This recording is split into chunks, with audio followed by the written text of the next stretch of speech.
Welcome to Advanced Nurses. We connect with nurses who inspire other nurses by sharing their experiences. And so we're able to bring that information to you. This is part 2 of our conversation with Mitch Mitchell of TT Mitchell Consulting.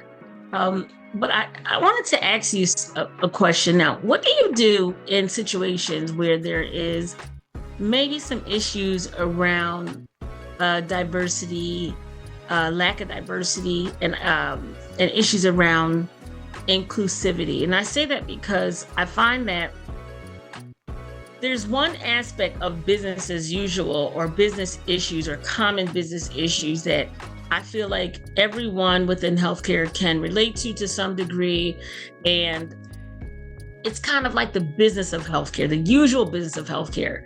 And they seem to be really outside of the world or aside from the world of what happens when there's a lack of diversity. And I say that because oftentimes the barrier I find as a Black professional myself is that there's one thing about like the business of healthcare or the business of whatever it is that you're doing within healthcare. So, for example, you could be working in more of a clinical role, maybe working more of an administrative role. But when it comes to the issues of the lack of diversity, where you have teams that are kind of made up of one group of individuals, and maybe you may have one or two individuals who are different. They're unlike that group. Maybe they're younger. Maybe everyone in the team is predominantly of one racial group, and you have someone who is maybe a part of a historically marginalized group, and that individual not really feeling comfortable with communicating with the rest of their team. Because of course, as you could imagine, it would be perfect if we could say, well, you know, a part of being a professional is being assertive and speaking up for yourself and being confident and being competent and knowing what you know. But there's a different thing, I think, that we have to consider when we're talking about when there's a lack of diversity and there could be issues around communication. So that could be a new team member who's coming from a historically marginalized group, or maybe even if we have someone who is in leadership role and they're leading a team that is of one particular group. And so therefore the manager coming from a historically marginalized group, not necessarily being able to, let's say, hold their team accountable because of some other kind of societal kind of influences that may find their way into, and this could actually even happen around, you know, we're in an election year, and so therefore there could also be some issues around like the way where people stand politically. You know, not saying that should ever go into conversations in a workplace, but sometimes when certain events happen, let's say if there was, you know, some protest or something going on politically or something going on as a social issue. And let's say it just covered the news cycle over the weekend. And so now Monday we're all at work. And we know that there's some groups that could have been harmed by these events. Do we not talk about these events at all? Do we not discuss or avoid discussing cultural sensitivity or any kind of training around cultural competence? But I say all of this to say, because I believe that when we're talking about the collaboration and the communication and professionalism, problem solving, and all of those things that we know we really want to see across everyone, no matter what their background may be, how do we see that play out in workplaces, whether that person is within leadership or maybe that person is a frontline worker, maybe that person is working in administration and they report to a manager of from a historically marginalized group. How do we now address those issues? And I know that there's no real simple answer for this, but I feel that if we don't have sensitivity as far as being leaders, right? From a leadership perspective, if we don't have the sensitivity there, then oftentimes we actually may be setting up our team members from historically marginalized groups to be set up for failure because of the fact that we have maintained an environment where there's been a lack of diversity. Maybe we brought that new team member in to bring some diversity in, but we haven't really done that monitoring like you were talking about, to kind of circle, our wheels around just to make sure that we are like monitoring if that person is feeling comfortable, because if that person does shy away from communicating with others, do we look at that as it not being a quote unquote good fit? Do we look at that as a personal problem from that new hire? Or do we look at this as a possibility because we know we lack that diversity within our team makeup? So how do we address that? Okay. This one's going to be tough. It shouldn't be, but it's going to be tough.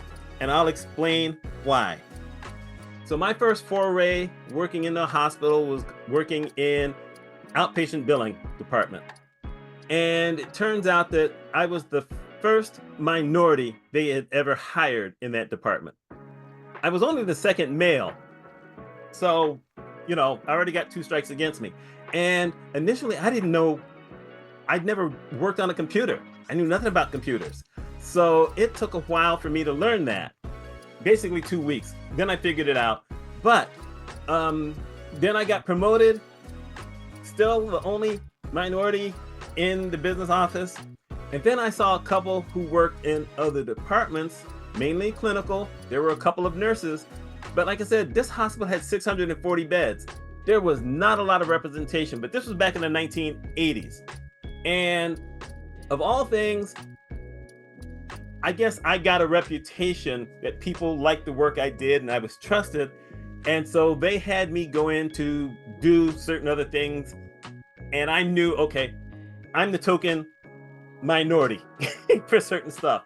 So they had me go in to watch one of these videos. It's supposed to be a training video.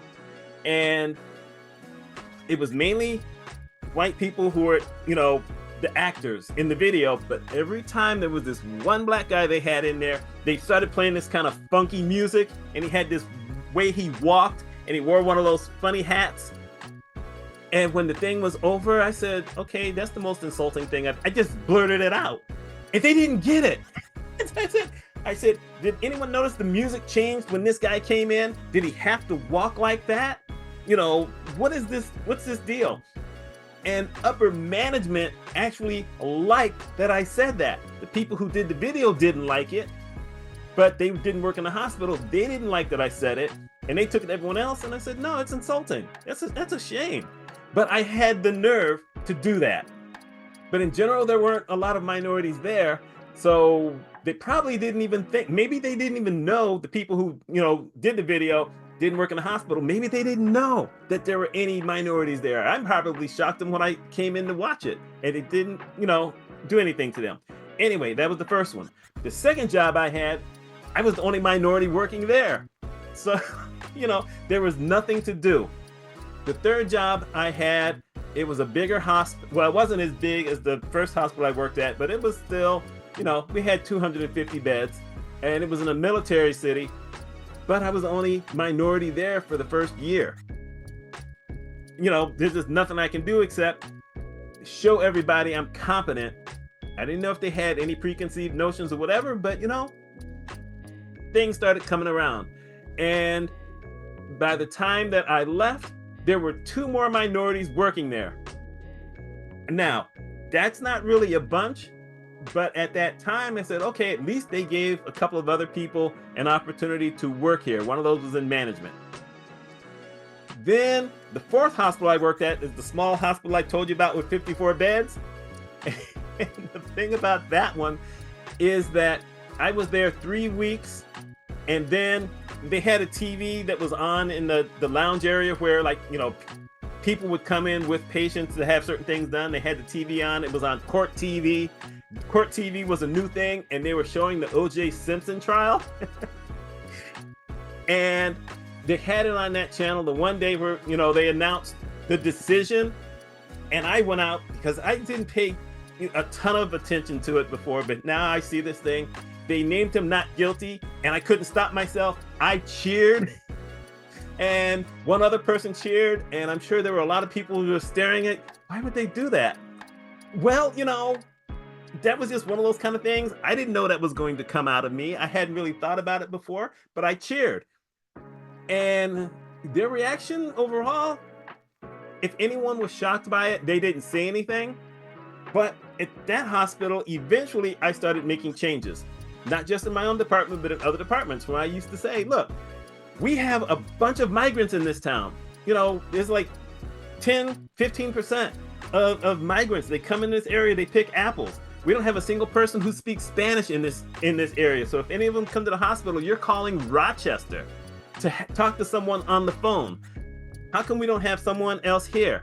The town had 5% Black people, but outside of me, the only Black people worked in the hospital worked either in the cafeteria or in, what do they call it? They empty the trash cans, they clean the bathrooms, whatever that's called. So I brought that up to HR, and the HR guy said, well, shouldn't be a big deal. I said, it's a big deal. At least 20% of this area is minorities, and they're not in prominent positions here. I am, but I don't live here. I live over an hour away. These people don't see me all the time. So I ended up recruiting, talking to some of the people who work there, saying, can you get some folks here to the hospital to apply? Just tell them to come apply. And he said, well, they've never hired anybody. I said, if you get some people to apply, I will make sure they get interviews. And I did. So they started hiring, and they started to find out that that wasn't a bad idea, because we then were able to get someone who was deaf, but she could do sign language to other people. That was invaluable for emergencies. And we hired someone who spoke Spanish. So during the time when they were coming in to do all the picking of the apples and some of that other stuff, they now didn't have to call Rochester. They actually had someone in the hospital. And if it was off hours, they paid that person a little bit extra money so that they could call and ask that person to speak to someone on the phone. It was local. Tell me, that was really important. Now, as a consultant, and I have to, this now becomes different, because as a consultant, I now figure I have a totally different thing. Yes, I'm there as a consultant working on your financial issues and whatever. But when I saw certain other things, I brought it up. And I didn't worry, because you know what? I'm making a lot of money. Y'all have brought me in here for some of these other kind of things, but I don't report to you. So I'm going to mention these things. And I did. And I think it helped. I didn't go out of my way doing certain things, but my thought was, if I'm walking through a hospital and I have people stopping and they're staring at me just because I've got a suit and a tie on, that's a problem. Now, did I change everything? No. Do I know if any place has changed? Not all of them, but a couple of them did. But, I think that it's important that you have folks who are there, who know what they're doing. If you're bringing someone in just as your token, but you don't train them, you don't know if they can really do the job. And then if they don't do the job well, you get rid of them and say, well, you know what? We tried. No, you didn't try. That's embarrassing. You know what you did. That is one of those kind of things where it was important to me, even as a consultant, where I had to say something every once in a while. That's me. I don't know if you could do that in a lot of other places, but I did it because, as an independent contractor, they didn't run me. And in certain other areas in those communities, okay, you know what? People talk to me all the time. I knew what was going on. So I mentioned things. Sometimes you just have to take that chance. And that's what I did. So you made some really good points as usual, but I did have a question for you. Do you think of the things you mentioned? Because one thing you mentioned was that strategy was for you to, actively seek out diverse applicants, bring them in to help with those issues around diversity within the workspace. But I guess the question I wanted to know, would you consider the lack of diversity to be a red flag to where let's say if you, not as a consultant per se, because as a consultant, you're coming in with your expertise to solve problems, but would you see it as a deterrent for you to work with any particular client? So for example, well, as a consultant to work with a client, or if you as, let's say, an applicant for you to apply to a position. So let's say if you have a panel and the panel is several folks are there, but the panel is completely and totally made up of one group. Do you look at that as a red flag? Also, from a consultant's perspective, go back to what I was asking originally.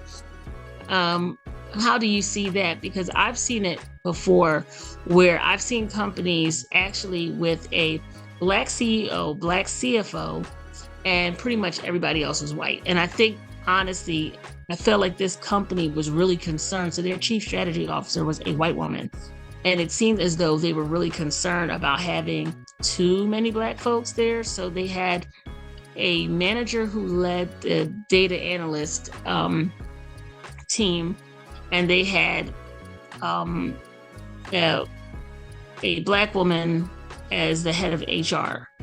But like I said, their chief strategy officer and everybody else was white. And I kind of felt like for that organization, they were really concerned about not coming across as being too Black. But we know that there are a lot of organizations that could have all pretty much 100% of the C-suite could be white, and we wouldn't consider that to be a too white organization.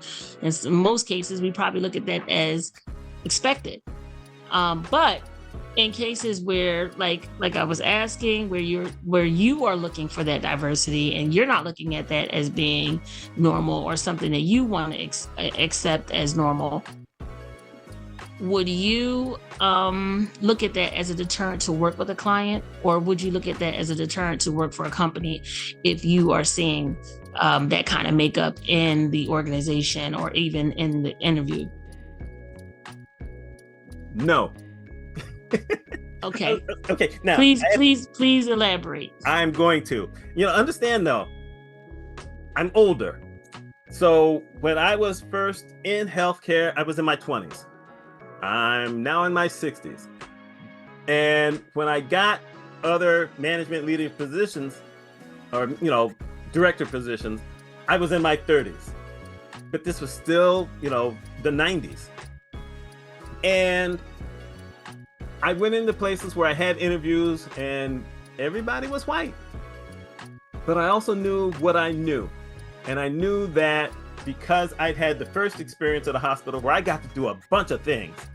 Because once I learned something, suddenly other departments would ask, hey, can he possibly help us out for a week or whatever? And my supervisor said, well, as long as he keeps up with his other work, there was no problem. Because I wanted to learn as much as possible. So I knew a bunch of stuff across the board.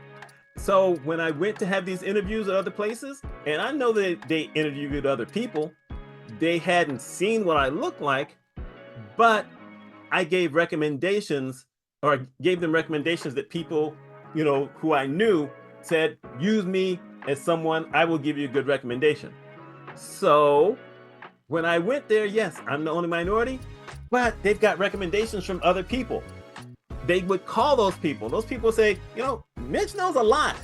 He definitely knows a lot. He could help you guys to improve. Your numbers are going to go well. You're going to have a lot more money. Your debt, your outstanding, it's going to go down. He works with people all over. Things get done. So no, I didn't have that issue. But also, I didn't grow up in a Black community. I was a military kid. So, I had none of that worry whatsoever.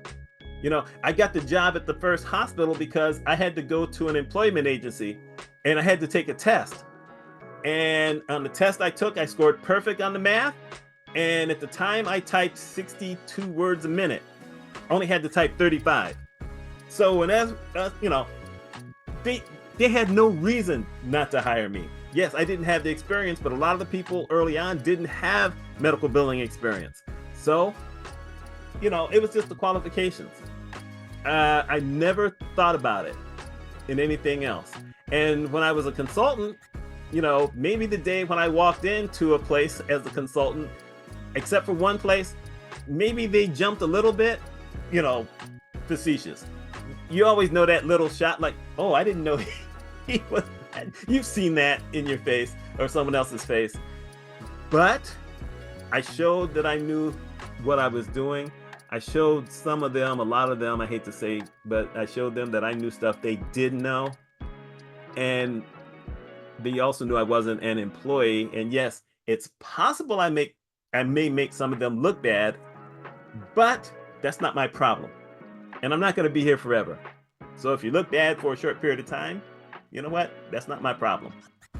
So, I think that the problem that we have in today's world that I really haven't had to deal with, but I think you have this thing, is you have all these companies and you have, certain political interests or whatever that want to get rid of DEI.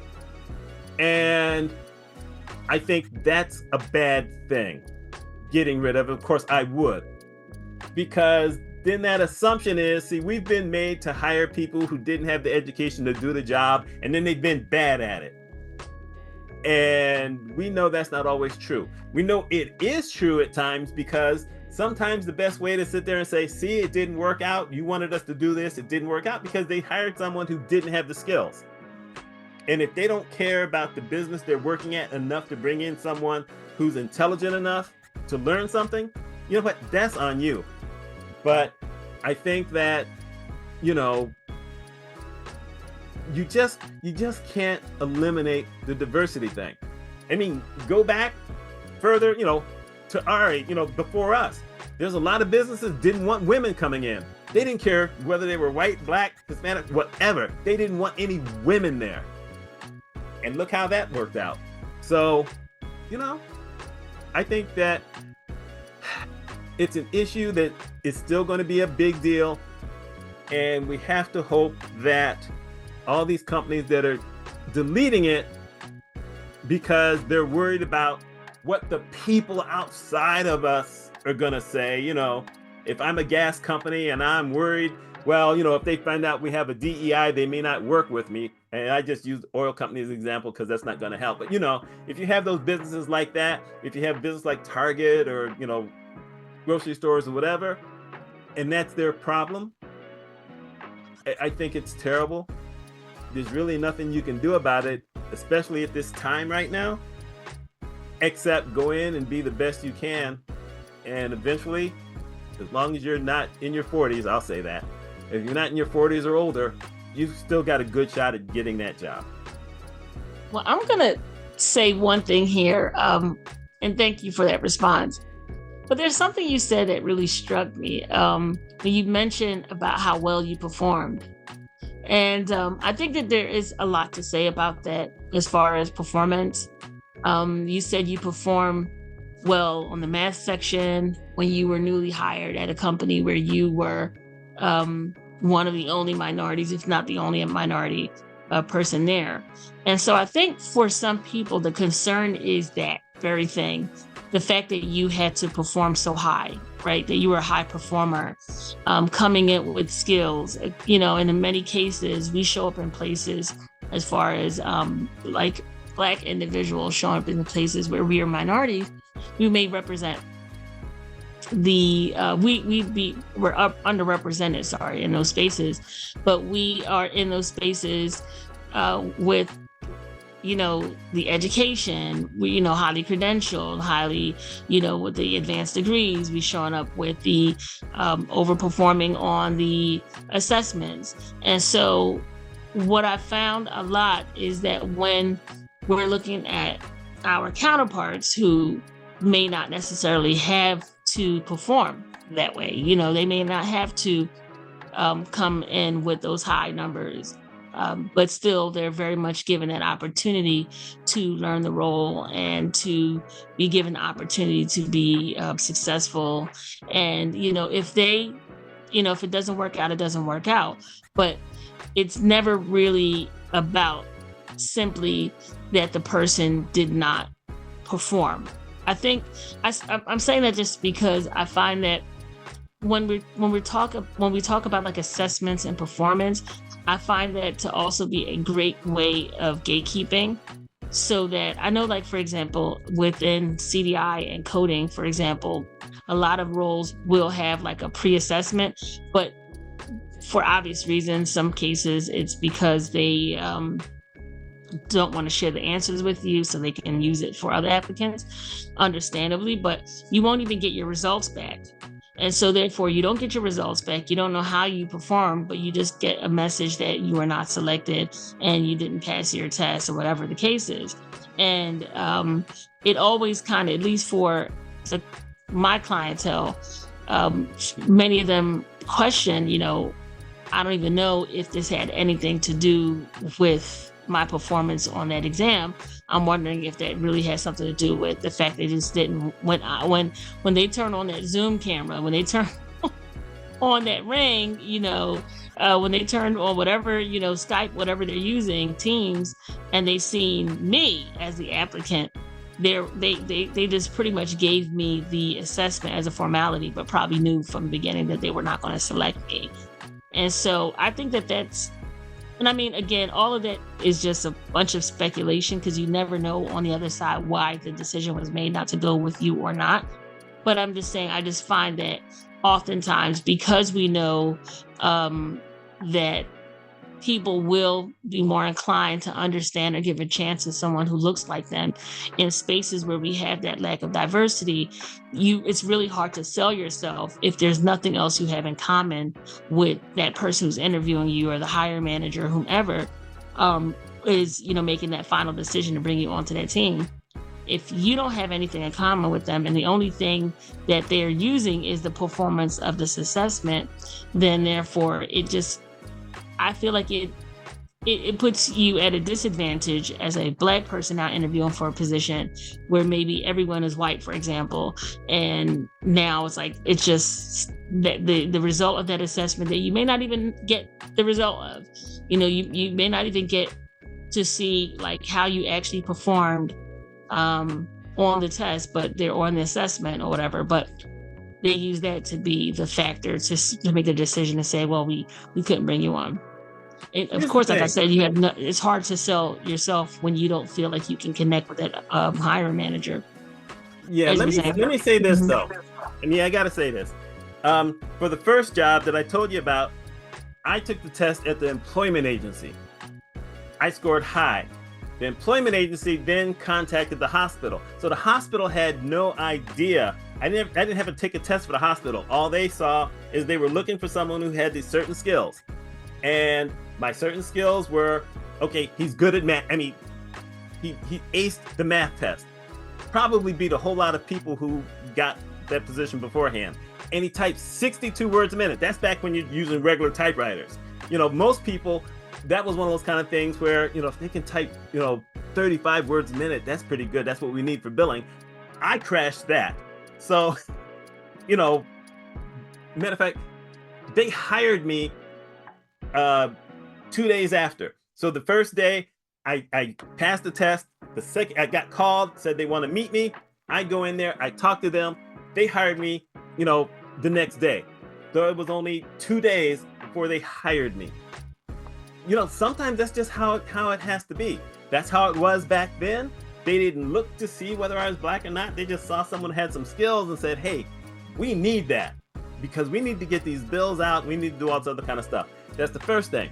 The second thing is that, yes, it is still a problem in today's world where you don't have equity or equality just because your skills are high as, higher than someone else's. Your education might be better at someone else's. And, you've got that. You have a lot less of that, at least up until they started getting rid of DEI positions, but you had a lot less of that kind of thing going on. I would say that we actually had a great period where there were a lot of Black people, Hispanic people, and women who were getting positions at companies and agencies that they never would have gotten back in the 80s or 90s. They'd have never got those. But they brought other people in. Now, did they all have the exact same qualities when they went in there? I don't know. Did you have to be extremely better than someone else on a test or how you answered the question or in order to get it? Possibly. But, you know, it's kind of an uphill battle where everybody who goes in and applies for any kind of job whatsoever is going to have something that makes them stand out from everybody else in such a positive way that any stupid thought someone has of negative has to go out the window. And, you know, if it doesn't happen, you don't get that position, we don't know what's going on. And I used to do diversity training, and back in the 2000s, I had this video. I may still have this video, but I don't have a player to play it on anymore, so it doesn't matter. But I had this video where ABC News had done a test. They had two guys, gave them, you know, standard names, whatever. One was white, one was black. They sent out the exact same resume for these two people to all these places, and they all responded, you know, giving them an interview. And one was white and one was black. And the person who was black got one offer. The person who was white got 9 of 10. And they showed that. As a matter of fact, they ended up sending the same resume to the same companies, you know, a couple of weeks apart, thinking that, you know, maybe that would be enough. And that's just one of those kind of things where it's like, wow. I mean, there's just nothing you can do about that.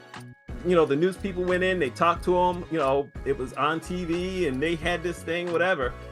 Did it change their policies? Probably not. But it showed that this is a thing that happens. Like I said, I think it happens less now. I don't know if the numbers have gotten better, you know, for everybody else. But look at LinkedIn. How many black folks, how many Hispanic people, how many more women are we seeing now than when I first joined LinkedIn back in 2004? I mean, I'm a 20-year member of LinkedIn. There wasn't a whole lot of us back then. So there's a lot more now. You know, we can't fix everybody unless we're in a position where we are the CEO or we are the head of HR and we're bringing people in and we're being fair. Because we want to hear from you. Schedule a free consultation or send us an email at advancednurses@acd4n.com or visit our websites www.advancednurses.info or www.acd4n.com.